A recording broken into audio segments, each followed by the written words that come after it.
हाँ जी दोस्तों, क्या हाल है। चलिए शुरू करते हैं। हम लोग देखने वाले हैं इनकम टैक्स पेपर नंबर अपना है 6 का क्वेश्चन शुरू करेंगे। क्वेश्चन नंबर 4 से देखेंगे। क्वेश्चन 1 से लेकर 3 तक नहीं देखे हैं तो जरूर देख लीजिएगा। डिस्क्रिप्शन में उसका वीडियो दिया हुआ है, लिंक का वीडियो है ना, लिंक दिया गया है, आप आराम से देख सकते हैं 1 से लेकर 3 तक। क्वेश्चन नंबर 4 से लेकर आज हम लोग क्वेश्चन 6 तक देखेंगे। सारे क्वेश्चन को ध्यान से समझिएगा। सर प्रैक्टिकल क्वेश्चन हम लोग बाद में कराने वाले हैं, ये भी ध्यान रखिएगा। इसका हम लोग एक प्लेलिस्ट बना देंगे income tax law and accounting का, ताकि आप लोग आराम से सारे वीडियो को, लेक्चर को देख सको। अपने दोस्तों को प्लेलिस्ट जरूर शेयर कर दीजिएगा, लेकिन अभी सारा क्लासेस होने दीजिए, ठीक है। सबसे पहला क्वेश्चन है, discuss the concept of residential status of an individual. किसी व्यक्ति की आवासीय स्थिति क्या होती है? आंसर, ध्यान रखिएगा कि आवासीय स्थिति का अर्थ होता है कि जब कोई व्यक्ति पर कर लगता है, इनकम टैक्स लगता है, तो केवल उसका आय ही हम लोग नहीं देखते हैं, बल्कि राजा हम लोग क्या देखते हैं? हाँ सर, हम लोग उसका आवासीय स्थिति भी देखते हैं। आवासीय स्थिति यह निर्धारित करती है कि कुल आय पर भारत में कितना कर लगेगा। किसी व्यक्ति की कर देयता केवल उसकी आय पर ही नहीं, ध्यान से सुनिएगा, केवल उसकी आय पर ही नहीं बल्कि उसकी आवासीय स्थिति पर भी निर्भर करती है। आवासीय स्थिति के प्रकार 3 प्रकार होते हैं। आवासीय स्थिति पहला है निवासी और सामान्य निवासी। निवासी और सामान्य निवासी, जिसको हम लोग रेसिडेंट एंड ऑर्डिनरी रेसिडेंट कहते हैं, शॉर्ट में उसको ROR कहते हैं। दूसरा, निवासी लेकिन सामान्यतः अनिवासी नहीं, resident but not ordinary resident, इसको हम लोग शॉर्ट में RNOR कहते हैं। और तीसरा है अनिवासी नॉन रेसिडेंट, जिसको हम लोग शॉर्ट में NR कहते हैं और इंग्लिश में नॉन रेसिडेंट कहते हैं। इसका मतलब कि वो व्यक्ति निवास करता ही नहीं है। जो व्यक्ति भारत में रहता है उसी को टैक्स देना पड़ता है और बाहर वाले को नहीं देना पड़ता है। जो बोल रहे हैं सुनते जाओ ध्यान से, तब समझोगे। निवासी ठहरने के लिए मूल शर्तें क्या होनी चाहिए? ध्यान से सुनिएगा राजा। कोई व्यक्ति निवासी माना जाएगा यदि पिछले वर्ष में, मतलब अभी कौन सा साल चल रहा है सर? सर अभी 2025-26 चल रहा है। ओके, पिछला साल मतलब क्या हुआ सर? पिछला साल मतलब हुआ 2024 से लेकर 25 तक। बिल्कुल भैया, बिल्कुल। तो 2024 से 25 वाला हम लोग मानेंगे। अगर आप अपने पे देखिए, अगर आप भारत में 182 दिन या अधिक रहा हो, अगर आपने 182 दिन या उससे अधिक रहा हो तो आप क्या मानोगे? और दूसरा, भारत में 60 दिन या अधिक रहा हो और उससे ठीक पहले 4 वर्षों में कुल 365 दिन या अधिक रहा हो तो भी आप निवासी मानोगे। 2 शर्त में, या तो अब पिछले साल 182 दिन में रहे तो आप कहला गए निवासी। ध्यान से सुनिएगा। अगर मैं, आप अपने पर लेके चलिए कि अगर मैंने 2024 से 25 साल में 182 दिन से ज्यादा रहा, 182 दिन या उससे अधिक रहा ना पिछले साल भारत में, तो मैं निवासी कहला जाऊंगा। अभी निवासी समझिए, कौन निवासी कहलाएगा? ध्यान से सुनिए। अगर कोई भी व्यक्ति, हम या आप, भारत में पिछले साल 182 दिन या उससे अधिक रह गए ना, 182 दिन या उससे अधिक रह गए ना, तो हम क्या कहला जाएंगे? सर निवासी कहला जाएंगे। सर दूसरा कोई ऑप्शन नहीं है क्या? हाँ, दूसरा ऑप्शन है, और या तो दूसरा ऑप्शन ये है कि अगर आपने, सर हम 182 दिन से कम रहे तो हम निवासी नहीं कहलाएंगे क्या? रुक जाओ। अगर आप भारत में 60 दिन या अधिक रहा हो पिछले साल, 60 दिन या अधिक रहा हो पिछले साल, और उससे ठीक पहले के 4 वर्ष, पिछले का 4 वर्ष, देखो पिछले साल 60 दिन रहा और उससे पिछले 4 साल पहले कुल मिलाकर 365 दिन रहा हो या उससे अधिक रहा हो तो भी आप निवासी कहला जाओगे। एकदम आपको सिंपल सा समझा देते हैं, थोड़ा सा समय लगेगा। सर हम पिछला साल क्यों ले रहे हैं, ये पहले ये बता दीजिए, ये डाउट है राजा। हम लोग को टैक्स पिछले साल का भरते हैं, पता आपको? अगर नहीं अभी भी समझ में आ रहा है तो क्वेश्चन 1, 2, 3 देख के जाइएगा, देख के आ जाओ यहाँ पर, तब समझ जाओगे। तब आप ये डाउट नहीं पूछोगे कभी भी कि सर पिछला साल क्यों लेते हैं। भाई पिछले साल का हम लोग टैक्स भरते हैं ना इस साल, है ना, तो इसलिए पिछले साल का देखते हैं। इस साल का क्यों देखेंगे भाई? पिछले साल का टैक्स भरना है हमको इस साल, इसलिए हम लोग पिछले साल का देखेंगे निवासी है कि नहीं। अभी भी डाउट है? क्वेश्चन 1, 2, 3 देख के आ जाना, अब डाउट आप लोग नहीं पूछोगे, ठीक है। कहां से सर देखें? तो डिस्क्रिप्शन में वीडियो का लिंक दिया हुआ, आप लोग देख लीजिएगा। Question number 1, question number 2, question number 3। आइए सर ये फिर से एक बार देखते हैं। तो निवासी मतलब समझिए, ये तो सर समझ गए पिछले साल 182 दिन से ज्यादा रहेंगे तो हो गए। दूसरा ऑप्शन ये है कि या तो आप पिछले साल 60 दिन रहे, मतलब समझिए फट से बोलता हूं, 2024 में आपने 60 दिन रहा, 2024 में आपने 60 दिन रहा, और 2020 से लेकर 2020, 2021, 2022, 2023 कुल मिलाकर आपने कैसे भी मिलजुल मिला के 365 दिन रह लिया। जैसे 2020 में आपने 60 दिन रहा, यहाँ 70, यहाँ 80, यहाँ 85, कैसे मिला जुला के 365 से ज्यादा या 365 आ गया, तो आप क्या कहला जाओगे? रेसिडेंट कहला जाओगे, निवासी कहला जाओगे। आई होप समझ गए। नहीं समझे तो वीडियो को फिर से पीछे करके ध्यान से सुनिए, समझ जाएंगे। विशेष छूट है भाई, विशेष छूट है। विशेष छूट क्या है? ध्यान सुनिएगा। भारतीय नागरिक जो रोजगार हेतु विदेश जाते हैं, हम विदेश जाते हैं, किस लिए जाते हैं? बोलता है आप हम विदेश जाते हैं या भारत यात्रा पर आते हैं। ध्यान सुनिएगा, या हम लोग भारत से कहीं विदेश जाते हैं कमाने के लिए, या फिर भारत यात्रा पर आते हैं, उनके लिए केवल 182 दिन की शर्तें लागू होती है। उनके लिए ये दूसरा नंबर वाला जो होता है ना सर, ये लफड़ा जो है 60 दिन और पिछले का 365 दिन, वो वाला केस ऑप्शन देखते नहीं, वो ऑप्शन ही नहीं है।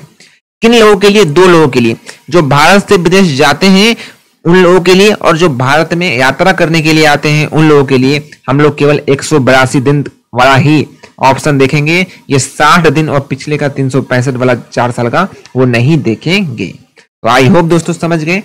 आइए, अतिरिक्त शर्त और भी है। अतिरिक्त शर्त और क्या है सर? अतिरिक्त शर्त है कि निवासी को सामान्य निवासी मतलब आरओआर मानने के लिए, है ना, ये दूसरा, ये तो हम लोग निवासी है ये बताना है। अब आरओआर है कि नहीं, आरओआर है ना, ये वाला रह जाए, ये वाला आरओआर है कि नहीं वो पता कैसे करें? तो बोलता है निवासी को सामान्य निवासी मतलब आरओआर मानने के लिए पिछले 10 वर्षों में कम से कम 2 वर्ष निवास रहना पड़ेगा। मतलब 2 वर्ष निवासी रहा हो, मतलब ये वाला शर्त 2 वर्ष पूरा कर रहा हो। और है मतलब ये दोनों केस होना चाहिए। और पिछले 7 वर्षों में 7 वर्षों में कम से कम 730 दिन भारत में रहा हो, तब जाकर वो कहलाएगा आरओआर। अगर ये शर्त पूरी नहीं होती है तो कहलाएगा आरएनओआर। समझ रहे हो ना सर? आरएनओआर मतलब ये वाला दूसरा वाला केस। अगर ये केस नहीं होगा कंप्लीट तो ये माना जाएगा।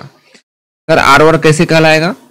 तो 10 वर्ष में कम से कम 2 वर्ष होना चाहिए, साथ ही साथ पिछले 7 वर्षों में कम से कम 730 दिन भारत में रहना चाहिए, तब जाकर वो कहलाएगा आरओआर, नहीं तो कहलाएगा आरएनओआर। खत्म। नहीं समझे तो वीडियो को पीछे करके आप एक बार फिर से देख लीजिए, आराम से समझ जाएंगे। चलिए, आय का कर क्षेत्र कैसा है, कैसे कैसे लगता है टैक्स, आइए बताते हैं। अब आइए सर, अब मजा आने वाला है। चलिए, आरओआर क्या होता है, भारत में कर योग कैसे होगा? अगर कोई बंदा आरओआर है, जैसे हम लोग तो आरओआर ही, हम लोग भारत में सर रह रहे हैं, जन्म से लेकर भारत में ही रह रहे हैं, तो हम लोगों के लिए सर क्या है, हम लोग आरओआर हैं। और वैश्विक आय मतलब भारत और विदेश दोनों की आय हम लोग को होगा, मतलब विदेश से जो पैसा आएगा वो भी और भारत में जो पैसा आएगा वो भी, उस बंदे को पूरा टैक्स देना पड़ेगा। चाहे वो भारत में पैसा कमाए चाहे वो विदेश में कमाए, सारा मिलाकर उसको भारत के सरकार को पैसा दे दो, टैक्स दे दो। अगर कोई बंदा आरओआर हो जाता है तो, अगर कोई बंदा आरएनओआर होता है तो, अगर कोई बंदा आरएनओआर हो जाता है तो भारत की आय, साथ ही साथ भारत से नियंत्रित व्यवसाय और व्यवसाय से आय भी उनको देनी पड़ेगी। विदेश वाला आय नहीं देना पड़ेगा दर्जा। ध्यान से सुनिएगा, भारत की आय और भारत से नियंत्रित व्यवसाय या व्यवसाय से आय, भारत से कोई कंट्रोल हो रहा है, भले विदेश में, लेकिन भारत से कंट्रोल हो रहा है, भारत से नियंत्रित हो रहा है, तो वो टैक्स देना पड़ेगा। उस पैसे का टैक्स देना पड़ेगा सरकार को। किस सरकार को? भारत सरकार को। एनआर क्या बोलता है? नॉन रेसिडेंट क्या बोलता है? भाई कुछ मत दो, बोलता है केवल भारत में अर्जित या प्राप्त आय है दे दो, कुछ नहीं देना है, केवल भारत में कमाया तो दे दो, अदरवाइज मत दो। अगर नॉन रेजिडेंट है तो भारत में अगर कमाए हो तभी देना, वरना मत दो, जयराम जी की, ऐसा वाला बात है। चलिए सर, खत्म हो चुका है, यही खेला है अपना, इसी को कहते हैं रेसिडेंट। आई होप दोस्तों समझ गए। इंग्लिश मीडियम वाले बच्चे हिंदी में मैंने समझा दिया है। आपको क्या करना है, इसका पीडीएफ टेलीग्राम चैनल पर हमारा उपलब्ध है। टेलीग्राम चैनल पर पीडीएफ उपलब्ध है। आप आराम से लेकर पढ़ सकते हैं। इंग्लिश मीडियम वाले बच्चे एक बार वीडियो को पॉज करके पढ़ लीजिए। हिंदी में समझाया वही चीज़ है, और इंग्लिश में ROR RNOR NR सब बता दिया है। 182 दिन 60 दिन सब बता दिया है। और इंडिया सिटीजन जो एम्प्लॉयमेंट के लिए जाता है या घूमने के लिए इंडिया आता है, उसके लिए 182 दिन वाला केस चलेगा, दूसरा नंबर केस नहीं चलेगा। ROR कब कहलाएगा? 10 साल। पिछले 10 साल में कम से कम 2 साल रेसिडेंट होना चाहिए और पिछले 7 साल में 720 दिन तक भारत में रहना चाहिए, तब कहलाएगा ROR, नहीं तो कहलाएगा RNOR।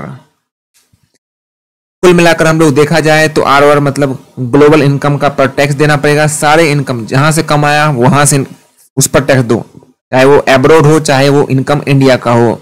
अगर कोई बंदा RNOR हो तो इनकम जो इंडिया में कमाया हो, या फिर कोई इनकम इंडिया में ना कमाया हो लेकिन इंडिया से रिलेटेड हो, बिजनेस कंट्रोल होता हो, नियंत्रण होता हो, तो वो वाला पैसा आपको टैक्स देना पड़ेगा। अगर NR है तो भैया केवल इनकम अगर कमाए हो इंडिया में तो ही देना, वरना जयराम जी की खत्म। चलिए क्वेश्चन नंबर 5 देखते हैं हम लोग। What is gross total income? एक बार लाइक कर दीजिएगा और आप लोग समझ गए होंगे।